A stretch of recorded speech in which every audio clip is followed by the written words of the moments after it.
Welcome to Hiring Happy Hour, where we celebrate the human side of hiring. I'm your host, Nicole Hammond, and together we'll pull back the curtain on people shaping the future of work, the innovators, the dreamers, the change makers behind today's hiring experience. These are the real stories behind the dashboards, from leaders transforming talent acquisition to the everyday moments that remind us why we love hiring in the first place, to connect people with purpose. Hiring Happy Hour is brought to you by SmartRecruiters, an SAP company, the AI-powered software for superhuman hiring, helping organizations hire faster, smarter, and more human. All right, everyone, welcome to another episode of Hiring Happy Hour. We have a special series going on where we are interviewing our executive leadership, and I am very excited for today's guest. She is just someone that brings a spark to your life. She builds high-performing teams and creates employee experiences that make people feel valued and empowered, and that is no understatement. She truly does this. She aligns people's strategy with business goals and mentors teams to deliver real impact. We've seen it here. She has been recognized as one of TA Tech's 100 most influential talent acquisition thought leaders. Yes, she is. Senior Vice President of SmartRecruiters, Lehua Stonebraker. Welcome, Lehua. Thank you so much for having me. It feels a little bit weird to hear all of those things, but thank you for the really nice introduction. I mean, if I had to write my own intro, I would just say one of the most authentic and sweet, caring leaders we have in this organization. So I'm so happy to have you here, Lehua, and hear a different perspective on the Hiring Happy Hour podcast. So I think you're going to bring a lot of valuable information from a different perspective that some may not expect in your role. So we will just dive right into it because I always feel like I lead, and then I just need to just get to it. So let's get into it. Let's do it. Lehua, share with us your Hiring Happy Hour. It's fun to have reflected, and I think just this moment in time where we're at as a company at SmartRecruiters and our acquisition with SAP allowed for me to reflect back to a similar moment, but on the other side of the fence. So I actually spent around 4 years at Dayforce. And during my time there, I was leading the talent acquisition team and then eventually led the talent acquisition operations focus. And in my last 18 months, I got to really be thrown into all sorts of crazy moments because we acquired 8 different companies in a period of 18 months. And every acquisition was different in terms of market entry and purpose and goal and culture. And so just so many different learning moments that not only I survived, but I think was really great learnings for where we're at today. I love that you threw in there, I survived. But yeah, 8 acquisitions in 18 months. That is quite a company strategy. Yeah, it was, you know, and again, I think that there's an appreciation for M&A where it is not necessarily a playbook that you just follow a checklist. Now, there are certain things that come with every single moment of integration, right? Where you got to think about the systems and how do they talk to one another. And you got to think about aligning sort of the commercial aspects of a business. And you got to think about policies and procedures, like all of those things. But as it relates to approaching an acquisition and what matters for why that purchase happened. Sometimes it's to go into a new market. Sometimes it's because you have customers that you want to acquire. Maybe it's complementing or replacing something that doesn't exist in a technology or in a software space. So there's so much learning through that. But I think being able to be a part of that journey and being able to kind of take literal moments of we did it, that didn't work, let's try and apply it in a different way. At scale was really something I'm super proud of. That's incredible. I mean, hearing from you around M&A and the different reasons, right? Some for the people, some for the organization and the technology, others for a number of different reasons. My experience with M&A is from Deloitte, and different than yours was the planning side, right? All right, here's the approach, here's our recommendations based on what you're looking to achieve. Here's a strategy we would provide to you, and then they would go and execute. So being in the seats of going through that execution, what are some tips that you can share with our guests that are either listening or watching that are possibly planning for some sort of acquisition or on the other side of that merger to be prepared for? Yeah, I think it's a really great question. So I'll kind of take it in sort of as the acquiring company, and then I'll be one from our side in terms of what we're experiencing today. In the acquiring side, I will say that, just to be forthright, I was not necessarily part of a corp dev or an M&A function. So I oftentimes heard about this decision has been made, or I was able to be under an NDA sort of early enough, but not necessarily planning for. So you're almost like you're in this sort of weird moment where decisions are being made. You understand very quickly what the decision is, understand the objective to get there, and then you just have to go and you have to execute. So there's a little bit more reaction.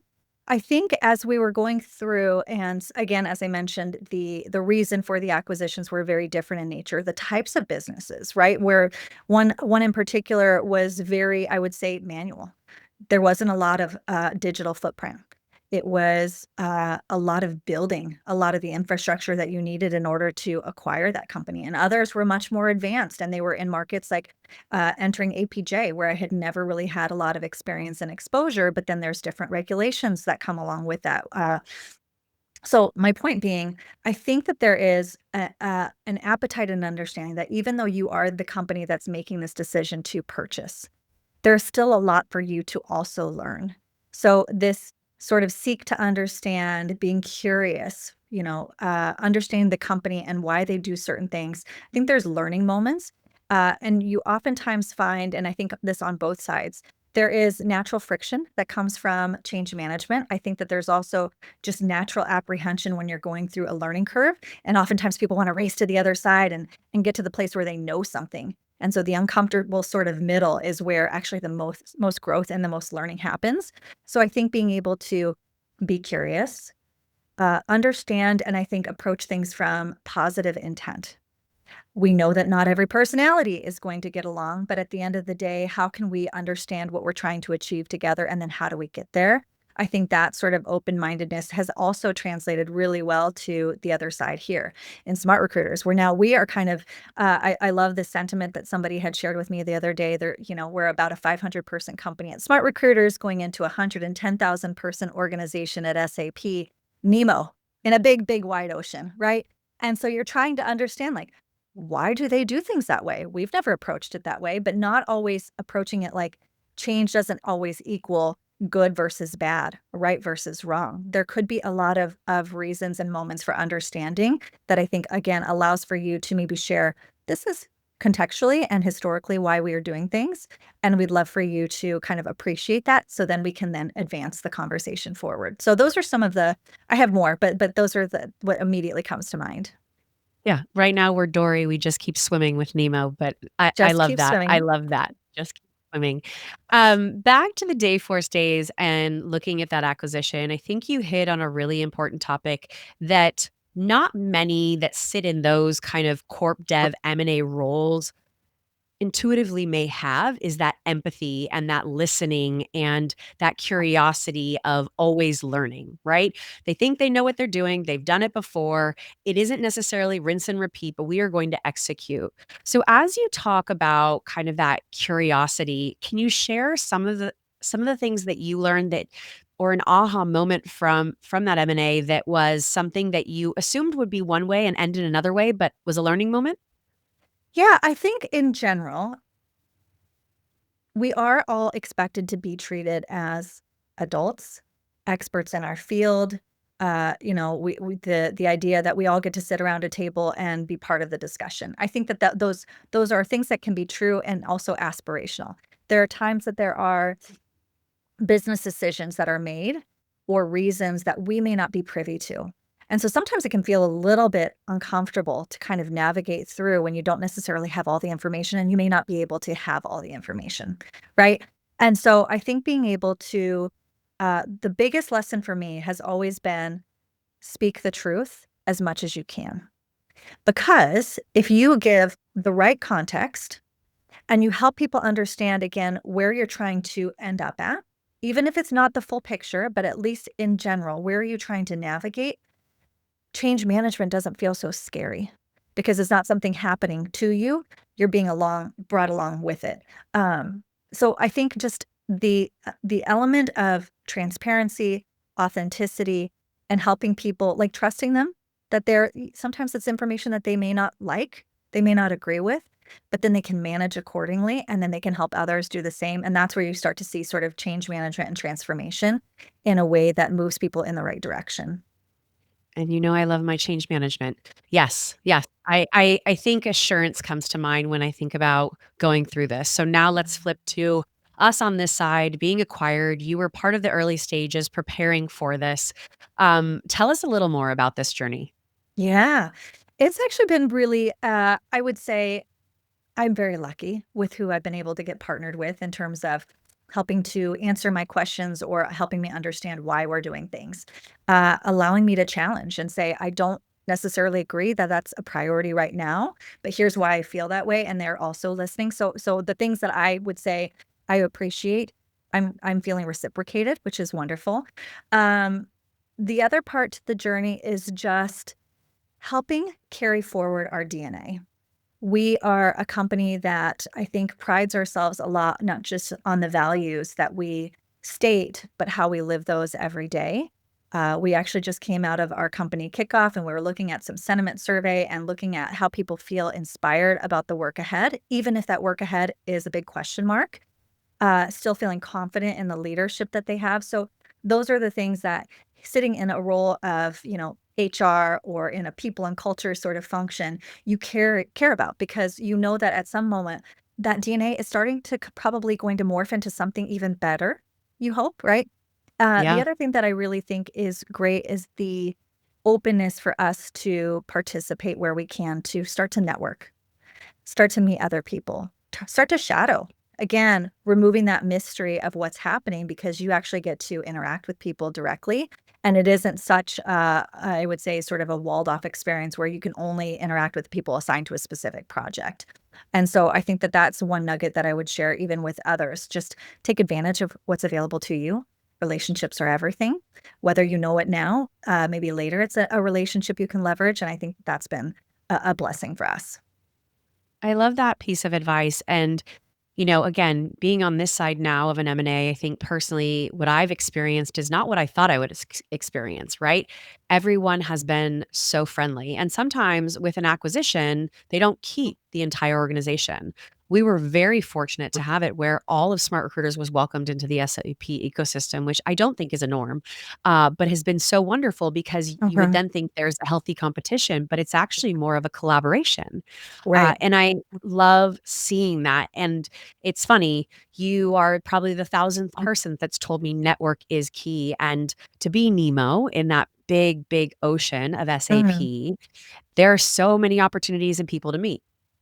I love that. You're exactly right. It is a relationship, not just business to business, but I think that you find that everywhere you go, right? We're talking about hiring and talent acquisition, and how many times have you heard it's not what you know, but who you know in order to get in front of the right hiring manager or in order to get the right reference or to potentially mentor with somebody to gain the right sort of skills or that visibility. So I think that that's incredibly important. I think the other thing that has really been a benefit and success for us is seeing very quickly and early that our values actually have alignment. So, Smart Recruiters, we changed and announced our evolution of values last year. We moved from as one, right? Together we will win. But when you look at the growth culture behaviors at SAP, as one is quite literally how they define success. And so it's easy. So you talk about collaboration. It's easy for us to point to that because again, it's a shared DNA, which I think makes that sort of experience that much easier for you to sort of start to integrate. Yes. And I will say, right, it's not all rainbows and unicorns, as I like to refer to the happy times, but there's also things that are hard. And our other value is just grit, right? And Right. just digging deep and continuing to solve the biggest problems. And I probably say that daily with how much is going on. But what can you share that's something that hasn't been as easy or something you didn't expect to be as hard as it is with this acquisition?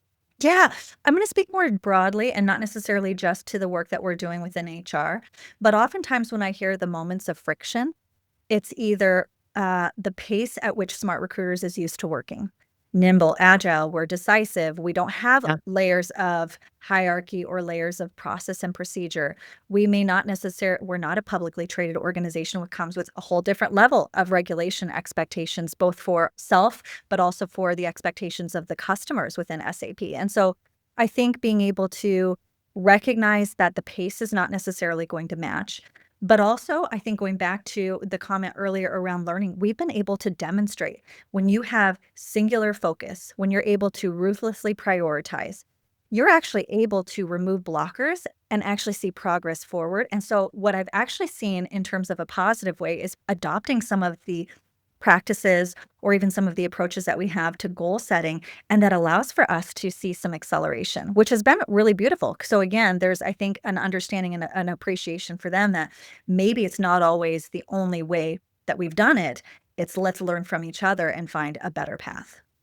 Yes, and I remember at our last offsite, the way for us to share that learning with others was simply to ask the question, why? Why do you do the things you do the way you do them? And sometimes, to your point, it is publicly traded company. It is a rule. It is a regulation. We must abide by these steps. Fine and dandy. But majority of the time, I would say it's because they've how it's been done for so long. And so, to your point, I think it's a perfect opportunity to bring innovation, bring acceleration where it can be used. I've seen that as well. And those are the moments where you feel like you're making an impact and making a difference that you hold on to get you to that next milestone. So it's very impactful with the power of why.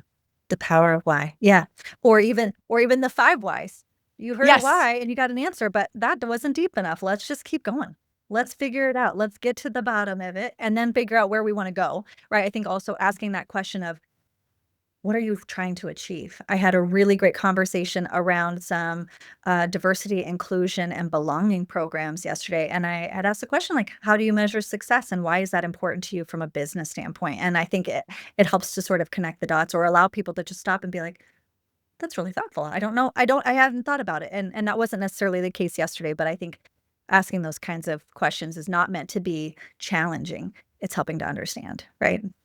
Yes. Agreed. Agreed. And I think to your point back to value, the SAP culture does see a lot of smart people, quotations there, no pun intended, coming from this acquisition and but using them in a way that is, again, collaborative for impact and gain for the organization to get further, right? We, surprisingly enough, are moving very fast within the SAP ecosystem with all that we are trying to achieve integration of technology, integration of people, processes, et cetera. And so with that, you have to have a fair amount of collaboration, but quick decision. And it's not always easy, but at the same time, I think we've done a lot in a short amount of time. Yeah. I mentioned our company kickoff sentiment, review. That was only a month ago, Nicole. We we were we were all together a month ago. I mean, our months are now becoming dog years where you just feel like 7 months have passed when it's only just 1. Poof, we're Yeah. there. It So and I felt that way before this acquisition that SmartRecruiters was dog years because we did so much in a short amount of time. Now we're just amplifying it. We're getting closer to the speed of light, I swear. that's right, that's right. That's what we're working for. Oh, yeah, it's crazy how much has happened. So, Lou, as we talk about this and we talk about our audience, and now you've heard from one side of an acquisition to the other side, uh, I feel very lucky. I look at other acquisitions that happened around us, like the Workday Paradox. Not a lot of people from Paradox got to keep their job, whether they love that or not. And having two similar types of companies in the ecosystem, making two similar acquisitions, but choosing two totally different paths. What do you predict for us with SAP as far as cultures and organization and like I predictability of what you feel it will look mm-mm. like in 6 months, 12 months, or the speed of light months from now? Yeah. Okay, so this is crystal ball. This is not guarantee or actual Right, things right, that right, have right, been right. made decide. But, truthfully, we were so lucky to have included some of our corp dev HR colleagues at our company kickoff, where they not only got to hear what is the vision, what are the key messages from the executive leadership team, what are those singular sort of ruthlessly prioritized goals that we're going to ensure that we not only do, but we do so exceptionally well that it just continues to drive impact and move that needle forward. But they got to feel our environment. I talk about like sort of like that culture and that DNA. And I really respect that they took a moment to actually speak to Smartians all around the business and really just use it as a moment to actively listen. I think listening has been sort of the theme of our session today. Uh, they actively listen, and I'm excited to hear back sort of their analysis because I think, again, SAP, a huge organization, and again, very process and rigor driven, but they're also very heart forward. And I think that there is an openness for them to say, oh, you do some things certain way. Maybe there's a way for us to carry that forward or to evolve it. So it's not just shut the doors, integration has happened, and now you're just everything that we do and know at SAP. I think that there is an opportunity for us to kind of see some of that, what do we call it? Bleeding green into to blue, right? And becoming a little bit more teal. I think that that's what I anticipate happening. I think that there's going to be, again, whether it's the way that we drive our goal setting and performance, whether it's the way that we carry ourselves in terms of displaying our values, the way that we recognize one another. I think we're going to start to see moments of those sort of happen within SAP. And the other part is, I think that there's a whole world. We talk about sort of this panoramic view, a startup where you've got very limited visibility in terms of what you can do from your career or your mobility. And now you're in such a large organization that your path can really be anywhere. So I think it's exciting for me to think about where people are today and where that's going to translate for them. And I'm just so, I would say, sort of like proud to watch that journey sort of unfold. Yeah, the words that come to mind when you were talking are hope and opportunity because I agree with you. I again didn't expect with an acquisition that they would be so open to our innovation or the way we do things. And I really like that. And I think they see it as an opportunity, right? Um, it may be easier for them to propose change now during this time versus a stagnant time where they just want to make a change. And so I think on both sides, we're seeing a lot of opportunity, a lot of hope, and everyone from SAP has reached out and said, hey, I want to work with you. What can I do? What can I learn? And to your point, it all comes back to just this spirit of collaboration and growing together. So thank you. I think this is very powerful. I think anyone that's going through a merger and acquisition, feel free to reach out. There is a lot to learn, but I think it's more just the simple steps you prepare yourself to take that really help you to embrace the change.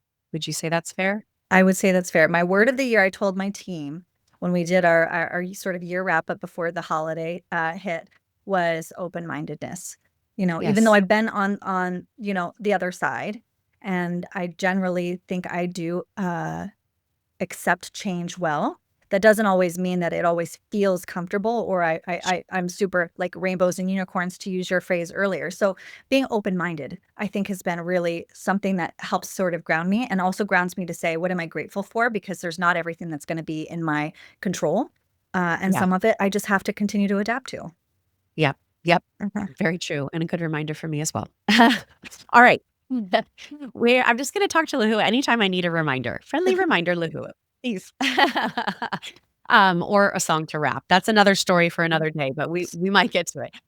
We're gonna switch gears, and no, I'm not gonna make you rap here, but I would love to hear what makes the authentic, so sweet and supportive Lehua, right?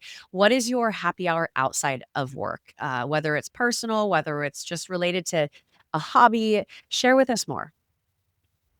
So this is getting a little bit philosophical, but and I won't go too far off of the rails of the question. But my husband and I are a little bit unique in our journey.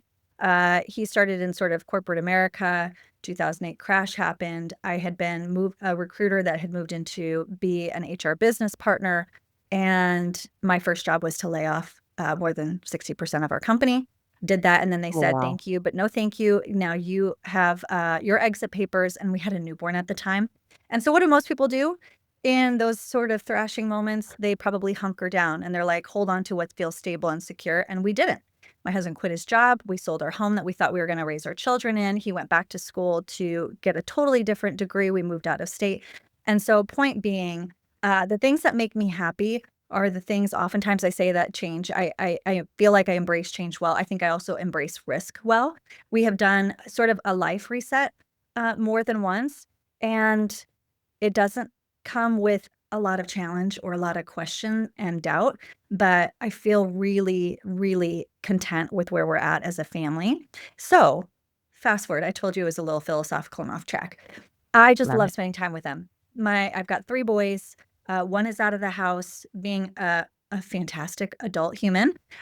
2 are still with us. Hopefully, I can hold on to them for as long as possible. We love spending time with our dogs at home. We're oftentimes at a baseball diamond or a hockey rink. So oftentimes I'm either at my desk, in the car, or watching somebody play something. And then just for me time, I do really, really just enjoy some of the more usual reading, cooking, uh, just being able to be content in the moment. So thank you for the question. Oh, it brings me joy to hear your answer, and I love the lead in because it does make more sense, right? When you go Mhm. through big life changes or embrace risk, you kind of have a newfound appreciation for those what I would call Kodak moments with your family, and those are the small moments that people wouldn't think are a big deal, but are the ones you remember. Uh, I'm with you. I'm with you. The 3 kids and shuttling to sports is the way I spend my afternoons as well, and lately, because we're leaving on a trip, I've been having my 6-year-old son dance with me in the kitchen, and he's like, "Mom, mom," but he embraces it, and that I love because it just speaks to the child that he is, right? Like, loves the love, but doesn't want anyone to see it. I was gonna say, are you recording these so you can look back on these fun memories? But maybe you need Oh, to ask his no. consent to do. I mean, I haven't thought about setting up the camera, but I might do that. I You might should. do that. You should. That's It'd a be good fun to idea. look back on. Yeah. Oh, it'd be so cute to look back on. Yeah, no, those memories. I do record videos sometimes on Sundays just talking wise words or moments that I want them to remember of me being a proud mom or something that they did with their sibling. Oh, I love that. Yeah, yeah. The latest was yesterday. So I have a 6, 8, and 10-year-old, and my 8-year-old is really starting to learn how to read. And so we had 2 diaries of a wimpy kid of the Oh, same yeah. book. Mhm. And my 10-year-old and my 8-year-old were in bed, I go, you go reading, while my 6-year-old is on the shoulder of my 8-year-old listening to the story. And my husband and I were like, "How do we do this every night?" Like, this is incredible. You're like, "Did we just start a book club? A family book I club? Is this happening?" yeah, Nick was like, "I will buy 2 books of everything if this is what's gonna happen." And I was like, "Yeah, I can't get you to read to save your life." Oh, such a dream. So I those little Kodak moments are what we live for. I love that. Yeah. I love Yeah. that. All right, you ready for this or that? Let's do it. Yes. Okay. You can elaborate, you can say and, this is a choose your own adventure, you can Okay. go off script, we're here for it. This is more just Okay. to hear more from you. All right, first one, resume or LinkedIn profile? LinkedIn profile. Second one, AI screening or recruiter screening? AI screening. Find me or find you? Hmm. Find you. Okay. Career path or whatever comes my way? 100% whatever comes my way. I think my risk story, you know, whatever happens, I'll just make the best of it. This isn't a psychology test, but if I had to bet what some people would say, I think I'd get 80% or on average. Culture first or performance first? I think the culture first, because if you've got that right, then you've got the foundation for a strong way for you to see the performance follow. Mhm. I remember back, I'm going to elaborate on this one to when you were sharing some of the questions that SAP had, and we have unlimited PTO. And they were like, how does that work? And Mhm. actually, funny enough, people don't take enough, ironically, but that we are all very hard workers, so it balances itself out. I think Mhm. that is a perfect example of where culture leads to performance, I love with just that. Yeah, and setting. actually my brain also went to, our OKR framework. I'm like, "Okay, Oh, yep, yep, foundational. Yeah, let's do yep. that." Yes. Yes, agreed. Let's have a plan. We like planning. Automation or personalization? Personalization. Reward or recognition? Ooh, and this can't be an and. Sure, it can. You can do whatever I you think want. it's an and, or I would say it's an and or because it depends. So going back to the personalization. It depends on what matters for that individual and Yeah. having the opportunity for you to curate a program or an experience that will speak to that person. Yeah, agreed. It's funny. It kind of relates to love languages. I was talking with Kyle Lagunas about this, and he Yes. was like, "My love language is service, so I am reward." And I was like, "It's so interesting because it indirectly correlates, right?" Right. No, it's Yeah, true. It's very true. it's it's so funny. Good manager or fun job? Mm. A good manager can make it a fun job. True story. True story. Mhm. 4-day work week or work remote? Work remote because I think not everybody needs to be confined to days or times. Oftentimes, I think you see people's best self when they have the freedom and the empowerment. Now, again, it's job specific. There's some that Sure. just doesn't allow for that, but for the most part, being able to allow for them to make the choice on how they work when they work their best, you're gonna oftentimes see the best out of them. Yeah. Agreed. Agreed. Mountains or ocean? Oh gosh, I'm in both. So, Hawaiian, in terms of my background, right? Did not live in Hawaii for very long, but spent a lot of time there. Also lived in Colorado, so both have a piece of my heart. Aw. Yes. Yes. Aw. You can have both. You can have both. Okay, thank you. All right, next one. Wine, beer, or spirit? Oh gosh, Nicole, I don't know if you know this about me, but it happens to be whatever I'm in the mood for. I like I You l know I what? like them all. I don't have a favorite. It just happens to be what I'm in the mood for. I kinda suspected, Lehua. I kinda suspected. I'm with you. I'm with you. Go with the flow, right? I think it's kind of a subcursor to whatever comes my way, right? It happens to be with the weather, your mood, what you're eating, who you're with. Yeah, just Where go you with the flow. are, Yep, right? yep. Right? Love it. Love it. Oh, thank you, Lehua. Tell people where they can find you. I'm on LinkedIn. You can also find me gosh, where else can you find me? I think that's it. I'm kind of a weirdo. I'm not really on a lot of socials. You can email me at any time, and I don't know if we provide that information when you send this out, Yes. but I'm happy to do that. But please, I do welcome, the conversation. Whether it's a question, a need, I would love to engage with people. Send me a DM, send me an email. Would love to just build my own network as well. And it's true. I've had people I've asked to connect with her, and she has been so polite to open the doors and say absolutely. So, the honest, truthful, supportive Lehua, thank you for being here. Really, really enjoyed this first part of this series with our executive leadership. Uh, Everyone listening, I hope you enjoyed and I hope you got something out of that. And whether you're on either side of that acquisition or it's something that your company's strategically planning, um, just remember to be a good listener and empathize and truly be curious and ask why as many times as you need. That's right. Thank you so much for having me, Nicole. This was so fun. Thank you. All right. Have a good one, everyone. And that wraps another episode of Hiring Happy Hour. Thanks for tuning in and for believing, like we do, that hiring isn't just about filling jobs, it's about the impact we make. To catch more stories and show notes, visit hiringhappyhour.com. This episode was brought to you by SmartRecruiters, an SAP company, an AI-powered platform for superhuman hiring. Until next time, stay curious, stay kind, and keep humanizing hiring. Cheers!